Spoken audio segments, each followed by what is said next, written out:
Steve here. We're going to talk about the two things that really give options traders that pit in their stomach: getting assigned on a short option, and of course that dreaded margin call from your broker.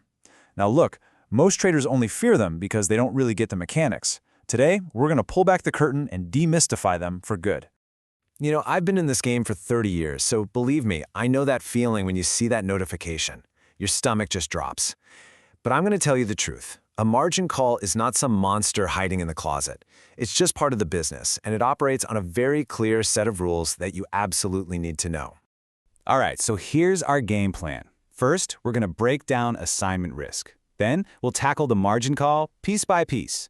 I'm also going to show you my go-to strategy, the wheel, and how you can use it to turn an assignment into a real opportunity. And we'll wrap it all up with some essential rules for the road. Okay, first up, assignment. The biggest mental block for new option sellers is thinking that getting assigned is some kind of failure. It is not. It's a contractual obligation, plain and simple. When you sell an option, you're creating a contract. Getting assigned just means the person on the other side of your trade is exercising their right. That's all.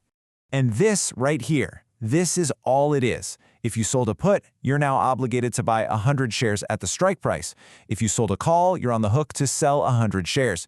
You might just wake up one morning, check your account, and poof, the shares are there. It's a transaction, not a judgment on you or your trade. So that begs the question, right?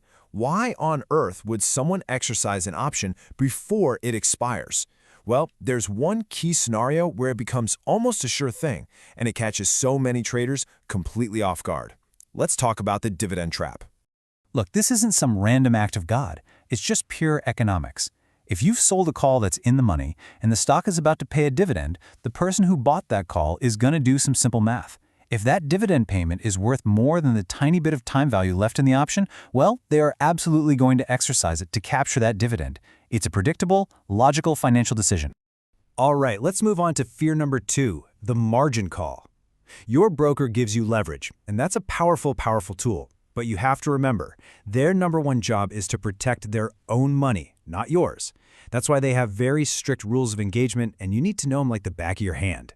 And if there's one number you need to burn into your brain, it's this one: 30%. Just think of it as the line in the sand. The moment your account equity, the real cash value, dips below 30% of your total positions, boom, you're going to get a notification. That's a maintenance call. So where does this 30% number even come from? Well, the regulator, FINRA, sets the absolute legal floor at 25%. But your broker, they're going to add their own safety buffer on top of that, which usually brings the real requirement to 30 or even 35%. And let me be clear, their house rules are the only rules that matter for your account. So what actually happens when you cross that line? What does this dreaded margin call even look like on your screen? It's not some screaming alarm or an angry guy on the phone anymore. It's actually much more, well, boring. It's bureaucratic. It's going to look something just like this: a simple, unemotional table buried in your account messages. It'll show your equity, it'll show what the minimum requirement is, and it'll show the deficit you need to cover. In this example, it's $2,000. See, it's just an accounting notice. Now here's probably the most critical detail of all. You have time. The rule is T+2. That gives you 2 full business days to fix the situation. You can either deposit more money, or you can just close out a few positions to free up equity. Your broker is not going to start liquidating your account the second it happens. It's a notice, not a 5-alarm fire. Okay, so we've covered the risks, we know the rules, now let's talk strategy. Because this right here is what separates the professionals from the people who panic. Me, I don't fear assignment. I actually plan for it. For me, getting assigned is often just the start of the next phase of the trade. Really, it all just comes down to your mindset. The fearful trader sees assignment and thinks, oh man, I failed, I messed up. The strategic trader sees the exact same event and thinks, okay, great, phase 2 of my plan is now in motion. It is all about having a plan for what happens next. And this is that plan, the wheel strategy. It's so simple, but it's incredibly powerful. You start by selling a put on a stock you actually want to own, at a price you'd be happy to pay. If you get assigned, great. You now own 100 shares.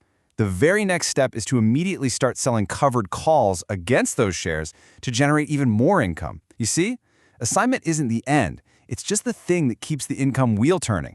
So let's wrap this all up and bring it together with a few key rules to live by. Success in this business isn't about perfectly avoiding these situations. That's impossible. It's about knowing exactly how to handle them when they show up. So here are the core principles. 1. Assignment is just part of the business. It's not a failure. 2. The dividend trap is just math, so do the math. 3. A margin call is a notification, not a disaster. 4. Respect the margin, always. And finally, number 5. Treat every assignment as the potential start of the wheel. The key takeaway here is really simple. Stop being afraid of these events and start understanding the mechanics behind them. If you can truly internalize this philosophy, respect the margin, and understand the assignment, you won't just survive in this game, you'll thrive.